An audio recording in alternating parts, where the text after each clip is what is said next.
Kaninang umaga nga ay kinalbo ko, ay pruning ko itong mga sitaw natin. At habang nagpa-pruning nga tayo dyan, ay sinasabay ko na din yung paggagamas ng mga damo. Para naman mabawas-bawasan ulit yung pagtataguan ng mga uod. Na-stress nga ako bigla dyan kasi naputol ko nang hindi sinasadya yung isang puno. Kaya ang sabi ko, aalis na lang muna ako dyan sa may sitawan, babalikan ko na lang sila ulit mamayang hapon. Nandito nga ulit tayo ngayon sa may okrahan. Dito naman tayo ngayon magproproning. Habang prinoproning ko nga itong okra ay nakikita ko talaga yung madaming uod na nandyan sa mga dahon-dahon nila. At pinapatay ko na nga yung mga uod na nakikita ko dyan para naman hindi na sila lumipat sa ibang mga tanim pa natin. Pagka-pruning ko nga dyan sa mga okra natin ay agad ko na din silang inisprayan. Nadaanan ko nga pala itong mga kamatis natin na nagsitumbahan na. Kaya agad-agad nga akong kumuha ng stick at panali para mapatayo ko na sila. Ito nga pala yung kardis na galing kay nanay na itatanim ko daw. Diyan banda kung saan ko ito nuturo, diyan ako magtatanim. At ito nga pala yung dalawang pipino na sinabi ko sa inyo na ipapalit natin dun sa namatay. Nilagyan ko na nga ulit ng net itong harapan ng taniman natin dahil ngayon makukulit nating mga manok ay kinakaykay yung mga tanim natin dyan. Pinagtatanggal ko nga din yung nakapaligid or nakapaikot dyan sa taniman natin ng mga sako ng kamote. Dahil nga dinadayo sila ng mga uod. Kaya yung kamote nga natin ay naisipan kong pagtatanggalan na din ng mga dahon. Para magpanibago na sila ng mga dahon. Tsaka natin sila ililipat dito sa taas. Dito lang malapit sa pinag-iigiban natin. Sana nga ay tumubo agad yung mga talbos nila para naman makapag-ulam na tayo ulit ng kamote tops. Eto nga pala yung stick na gagamitin natin ngayong araw sa pagtatanim ng kardis. Yung isang bote nga pala ng kardis na yan ay galing kay nanay. Bale, itatanim nga natin yan dito sa atin. At in the future nga ay pwede din siyang mag-harvest niyan. Hindi nga kasi siya makapagtanim ngayong taon dito sa atin. Kasi sumasakit daw yung likod niya. Kaya ako na lang ang magtatanim niyan. Dati pa nga nakikitanim si nanay dito sa atin, kaya lang ngayong taon nga ay nadisgrasya kasi yung likod niya, kaya hindi na siya makayuko-yuko. Ang tawag nga dito sa amin ay kardis. Ano bang tawag ng ganito dyan sa inyo? Ay teka lang, babalatan natin para makita nyo yung itsura talaga ng mga buto. O eto siya, ganyan ang itsura ng kardis. Hindi ko nga lang alam kung ano ang Tagalog or English niyan. At magtatanim nga din pala tayo nung mga buto natin na dumating ngayong araw. Ito nga at may opo. Merong ano ba yan? Ampalaya, melon, watermelon, kalabasa, at saka yung isa yung panghuli is honeydew ata yan. Honeydew melon ba yan? Basta yun na yun. Madami-dami nga pala itong itatanim natin ngayon. Bukod nga sa mga buto-buto ay itatanim na din natin itong dalawang pipino na reserba natin. At sana nga ay mabuhay yan dahil silang dalawa na lang yung natitira.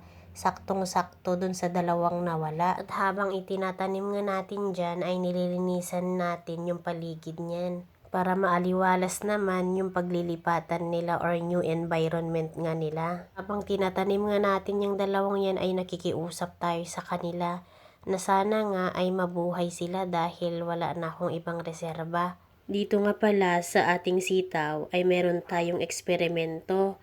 Ewan ko kung ano ba naiisip ko. Ito nga ay experiment lang at sana nga ay gumana. Pero kung hindi man, okay lang din naman. Ito nga yung way ko para masave yung mga bagong tubo natin na mga tanim na sana nga ay gumana. Nandito nga na naman tayo sa kabilang side ng ating garden. Ibababa ko na nga kasi dyan yung mga damo na napaglinisan natin noong nakaraang araw. Dahil ang plano ko nga ay magdagdag naman ngayon ng ampalaya. Kinawawa na nga kasi ng iba't ibang insekto yung ampalaya natin na nandun nga nakapesto sa tabi ng ating manukan. Pinagulong-gulong ko na nga yung mga yan para mas mabilis ko yan sila maibaba. Lumalaki nga na naman yung mga ibang damo dito banda. Kaya ang ginawa ko ay dito muna ako naggamas. Total, nandito na din naman tayo. At ang akala ko nga ay gitnang gitna yung pagkakuha sa atin ng video. Yun pala, nawala na tayo dyan. Ang hirap talaga pag wala kang tagahawak ng camera, no? Ang hirap nga kasi makita kung nakukuha ba ng cellphone na sinet mo yung mga ginagawa mo. Dito nga sa baba ng mga sako na ube natin ay nag-start na ako magtanim ng mga kardis. Dito nga ay magtatanim tayo ng 3 butas. Nilagyan ko na nga din yan agad ng stick para malaman ulit ng mister ko na yung mga yan ay may pananim na at hindi niya maapakan pag nagpunta siya dyan. Dito na nga sa taas ay magtatanim na ako ng ampalaya. Hindi na nga ako gagamit ng straw dahil sigurado straight na straight din naman yung mabubutas ko dyan kahit wala yun. At ayan, kitang-kita na nga, straight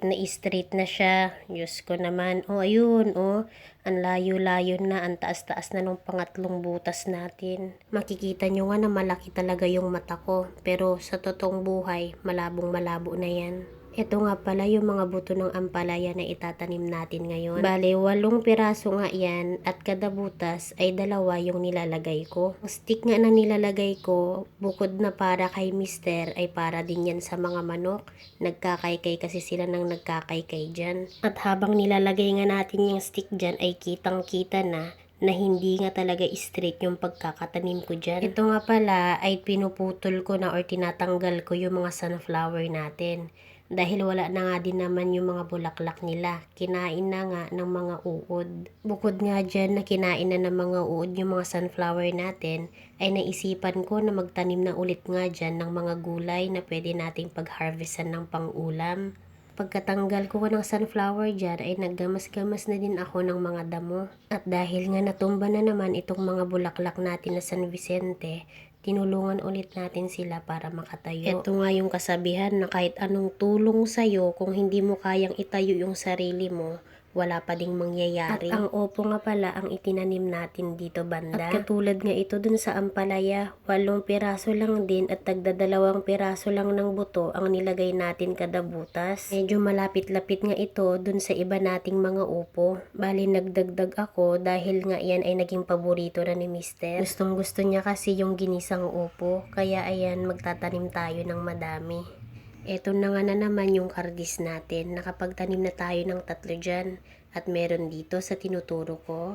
At meron din dun sa gilid na tinuturo ko din. At plano ko nga din magdagdag ng kardis dito banda malapit sa ating bakod.